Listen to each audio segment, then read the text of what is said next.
çdo ish ushtarak shqiptar me shqetësim se gjatë gjithë jetës së tij me ushtrinë jemi përgatitur dhe për luftë jemi përgatitur, pavarësisht se luftën nuk e patëm në prag. Është një konflikt me përmasa botërore. Është një konflikt që duhet na shqetësojë të tërëve. Nuk ka rëndësi distanca. Ka rëndësi se çfarë armatimi dhe teknike përdoret sot në botë. Sot struktura e luftës ka ndryshuar, nuk është më konvencionale lufta. Lufta tani nuk bëhet më me mjete, me divizione, me korpsarmata, me brigata, por lufta sot bëhet me teknikë, sidomos me teknikën e aviacionit, me predha, me dron. Kështu që në këtë drejtim ajo fiton një hapësirë më të madhe se sa luftat më parë që ishin konvencionale. Kështu që në këtë drejtim si ushtarak ne na shqetëson çdo lloj lufte që bëhet ndash lokale, ndash dhe ndërkombëtare. Kjo është me përmasa botërore. Pse? Se këtu është futur në luftë superfuqia më e madhe e botës. Fillimisht e Izraeli, kurse tani janë Shtetet e Bashkuara të Amerikës. Në këtë drejtim tërheq vëmendje që dhe ne si vend i vogël që jemi, me ato teknologji që kemi, duhet të marrim masa, të përgatitemi, të jemi në gjendje, domethënë në syrin, si mund të themi, siç bëheshim përpara syrin vigjilent, për të ndjekur hap pas hapi çdo lëvizje dhe çdo dinamik kësaj lufte. Ne me Iranin nuk na lidh një gjë, por na lidh ajo që ne kemi prishur marrëdhënie diplomatike me Iranin dhe në Shqipëri ne kemi pranuar 3.000 muhaxhit që kemi ndërtuar një kamp të ata dhe kjo është pavarësisht ata nuk e ka zënë në gojë si qeveria iraniane dhe sot, por ajo është ekziston një rrezik real që ne i kemi këtu ata dhe po rreziku kush është rreziku më maksimali? Më maksimali është që është në aparaturat elektronike, do me thënë se tani lufta zhvillohet, me që kemi pa lufta me këtë zhvillohet tani me avion dhe me aparatura teknologjike, pavarësisht se ushtria ka marrë masa për të krijuar një komandë të teknologjisë elektronike, po përsëri jemi në hapat e para, është në hapat e para të saj.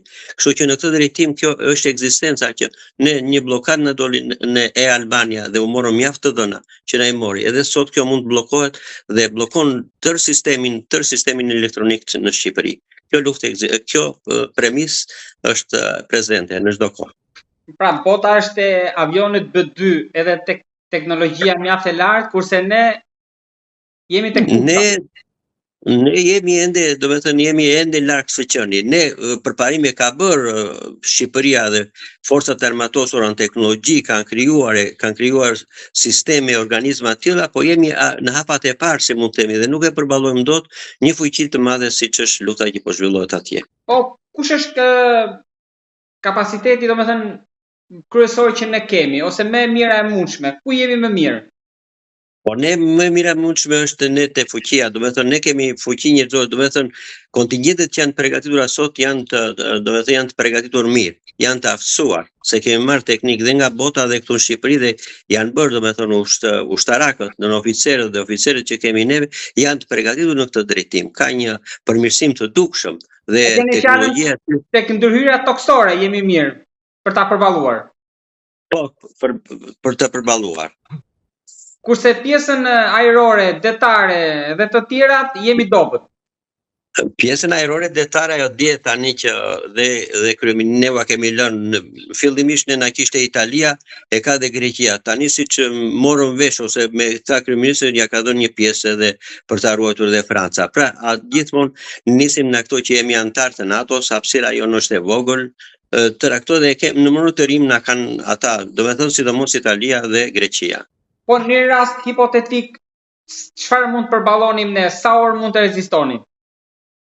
Shiko, këtu tani problemi shtrohet që ne mund të përballonim në këtë drejtim që popullatën duhet filloj përgatitja e popullatës për ta njoftuar që nga sirenat ajrore, do të thënë nuk bëjnë praktike, lëvizjet, ku do strehohen, vend strehimet, ku do t'i kemi të tëra në një moment të caktuar, sa nuk do godas të tërë Republikën e Shqipërisë, do godas në pika strategjike të saj, fjala vjen, ku janë për shembull në objektet kryesore që kemi neve të nivelit të lartë strategjik. Që tërë qëllimi këtyre luftave që bëhet dhe atje, ku do godas në pikat më strategjike dhe në ato që i bën më shumë dëm shtetit ose vendi ushtrisë asaj force të armatosur.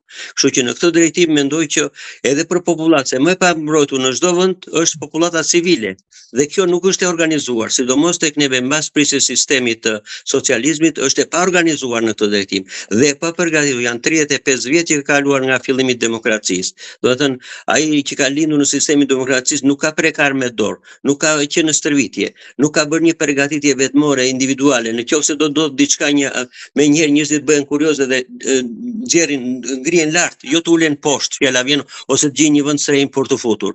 Në këtë drejtim duhet marr masa, sidomos në Tiranë që është kryeqytet, domethënë vendstërhimet e vjetra duhet pastrohen. Pallatet që bëhen disa kate nën tokë tani, një kat mund të dedikohet vendstërhimit të këtij pallati të popullsisë.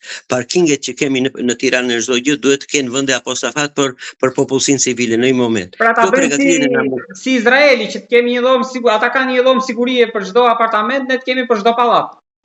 Ishte e përgatitur në monizëm, në shumë pallate filluan të ndërtohen në vitet 70, mbas viteve 70 filluan me poshtë të ndërtoheshin rezerva, qendra, do të thënë strehime për popullsisë, kështu strehimi për popullsinë.